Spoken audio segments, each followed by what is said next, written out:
আজকে একটা ভিডিও দেখে মনটা খারাপ হয়ে গেল। আমির হামজা নামের যেই জামাতি জালিম আছে, আমি তাকে আলেম বলবোই না। সে শহীদ প্রেসিডেন্ট জিয়াউর রহমান, বেগম খালেদা জিয়া, ওনাদের কনিষ্ঠ সন্তান আরাফাত রহমান কোকো, ওনাদের সন্তানকে কোকো থেকে কুকু, পরবর্তীতে একটা ওয়াজের মাহফিলে কুকুর বলছে। চলেন আমরা এই ভিডিওটা ছোট করে দেখব, তারপরে বাকি কথাগুলো একটু বলবো। খালেদা জিয়ার দ্বিতীয় ছেলের নাম কি?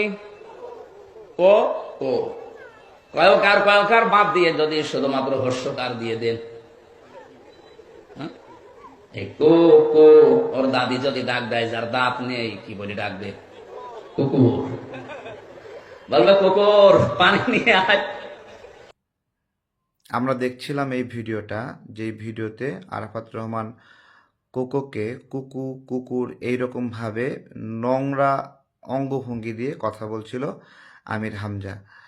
আমি যতটুকু জানি যে ইসলামে নাম বিকৃত করা কবিরা গুনাহ। আজকে ওয়াজের মাহফিলে বৈশা এখানে রশিয়া রশিয়া সেই কবিরা গুনাহ করছে। এ বিষয়ে একজন ইসলামিক বক্তা, আমরা আহমদুল্লাহ হুজুর, তার বক্তব্য শুনব। তিনি স্পষ্ট করেছেন যে নাম বিকৃতি করা আসলে কেমন গুনাহের কাজ, একবারে কোরআনের আয়াত সহ। চলেন আমরা তার বক্তব্যটুকু দেখি। কেউ যেন কারোর নাম বিকৃত করে তাকে না ডাকি। ভাইরা আমার, এই আয়াতটি আমি শুরুতে তেলাওয়াত করেছি। আল্লাহ বলেছেন, ইয়া আইয়ুহাল্লাযীনা আমানু লা ইয়াসখার কওমুম মিন কওমিন আসা আন ইয়াকুনু খায়রাম মিনহুম।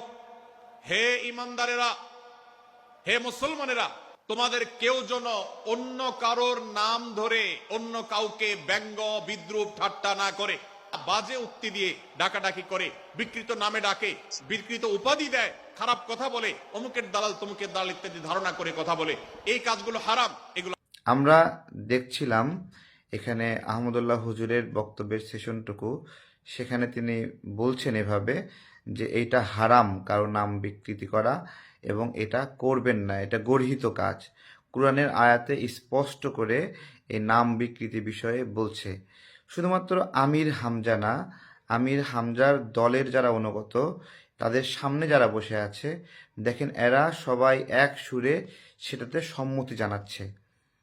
তো আমার প্রশ্ন হলো যে জামাতি ইসলাম দল হিসেবে এই যে মানুষকে বিকৃত নামে ডাকা, মানুষের নাম বিকৃত করে তাদেরকে নোংরা ভাষায় বিভিন্নভাবে মানে স্যাবোটেজ করা, এই বিষয়গুলোকে কি সমর্থন করে? আমি জিজ্ঞাসা করছি, জামাতি ইসলামের হাতে ইসলাম কতটা নিরাপদ, তা ওয়াজের মাহফিলে এরা আসলে কি চর্চা করে? এখানে আমির হামজা অথবা তারেক মনোয়ার একটা বক্তব্যে কি বলছেন? তিনি বলছেন যে এই যারা জামাতপন্থী না, কওমিপন্থী, তাদেরকে এরকমভাবে ঘাড় ধাক্কা দিয়ে বা লাথি দিয়ে মসজিদ থেকে বের করে দেওয়ার একটা বিষয় বলেছে। সামগ্রিকভাবে কতটুকু ঝুঁকিপূর্ণ জায়গায় এরা চলে আসছে যে বেগম জিয়ার সন্তান, শহীদ প্রেসিডেন্ট জিয়াউর রহমানের সন্তান আরাফাত রহমান কোকোর সন্তানকে এরা কুকু, তারপরে সেখান থেকে কুকুর, এই কথাগুলো যখনই বলুক, কিন্তু এই কথাগুলো তার মুখ দিয়ে উচ্চারিত হয়েছে আমরা দেখছি, এবং তাদের অনুসারীরাও সেম একই মার্কা সবাই একসঙ্গে কবিরা গুনাহ করতেছে, একসঙ্গে হারাম কাজ করতেছে, এবং তাদের মধ্যে মিনিমাম অনুতপ্ত হওয়ার কোনো লক্ষণ দেখা যাচ্ছে না। কো কো, ওর দাদি যদি ডাক দেয় যার দাঁত নেই, কি বলে ডাকবে? কুকুর। বলবে কুকুর পানি নিয়ে আয়। এরা কিভাবে ব্যঙ্গ করছে, আবার দাঁত খিলখিল করে হাসছে! কি নোংরা! চিন্তা করতে পারেন আপনারা?